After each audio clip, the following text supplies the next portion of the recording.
A lot of tension was happening around Germany in this time period. Communism, fascism, everything was a mess. Everything came to a complete U-turn when January 30th, 1933 came around. This day was the day that Hitler became Chancellor of Germany. A Chancellor is the Prime Minister or President in certain countries. He was named Chancellor after Paul Hindenburg's death. Many people like this person coming and controlling now, except one person in particular, Erich Ludendorff.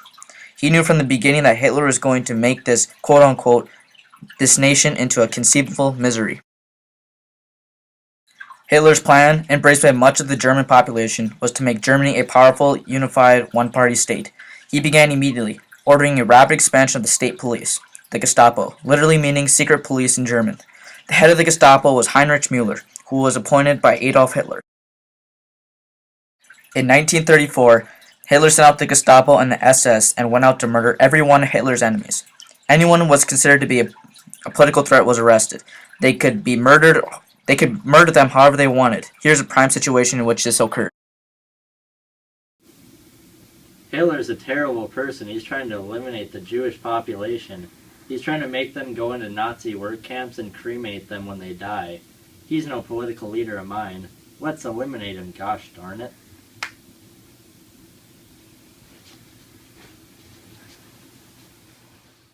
Cruel, right? Yeah, I know, and many other people of Germany thought so also. If someone didn't like it, they were killed by the Nazis. During Hitler's reign as Chancellor, he made Germany a totalitarian state, which is a political system in which the state holds total authority over the society and seeks to control all aspects of public and private life wherever possible.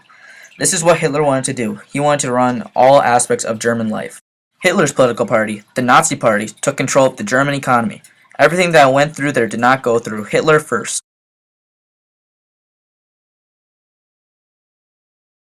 Although there are a lot of negative things about Hitler, there's also some positive things as well.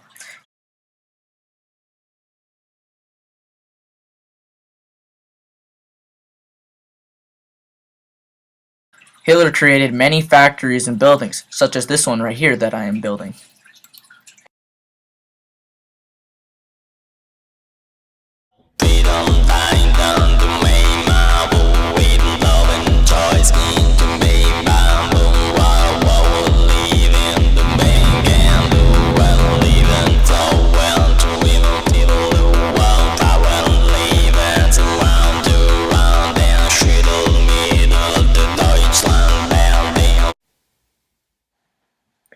Hatred of Jews, also known as anti-Semitism, was the key of Nazi ideology.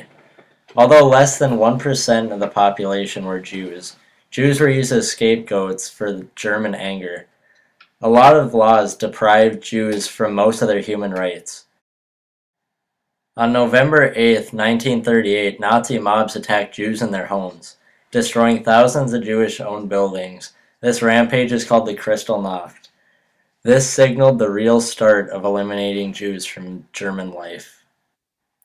In addition to the Kristallnacht, they declared a boycott against all Jewish businesses. The Germans placed bully stormtroopers in front of Jewish businesses all over Germany for a one-day boycott.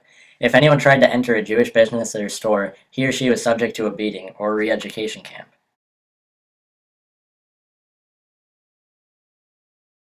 In Poland, Marshal Joseph Pilsudski took control in 1926. On November 14, 1918, he was asked to provisionally run the country of Poland. A few days later, he was officially declared provisional state leader. Pilsudski led his troops to victory against the Bolsheviks. The Polish army declared Joseph Pilsudski the first Marshal of Poland. He never took the position of president because of its limited power. He died in 1935 because of a terminal illness. Yugoslavia, Albania, Bulgaria, and Romania were all converted into dictatorships by their rulers. All of the dictators that ruled their country ditched their constitutions, silenced their foes, and treated their citizens as objects.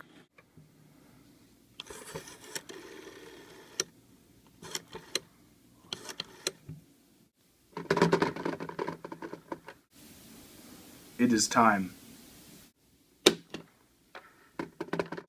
In 1935, Czechoslovakia was the only democracy remaining in Eastern Europe.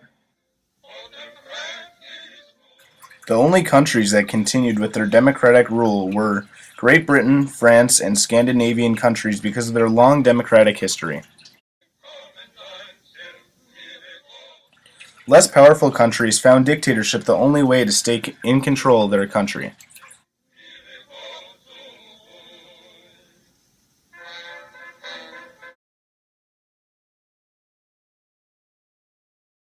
During World War II, Adolf Hitler used any way he could imagine to keep his power. One of the best known ways he did this was by giving mass public speeches. He was a very passionate speaker. The way he would start each speech was by keeping calm and then continually getting louder and louder until he was eventually yelling and using violent hand motions. After he had finished the yelling portion of the speech, he would smooth down his hair and finish the speech calmly. Another major part of Hitler's Germany was the Hitler Youth. The Hitler Youth was a group that school children were required to join. The activities that they did in the Hitler Youth were much like the Boy Scouts in the U.S. today, except with a larger emphasis on marksmanship. A large part of keeping people faithful to his views were book burnings.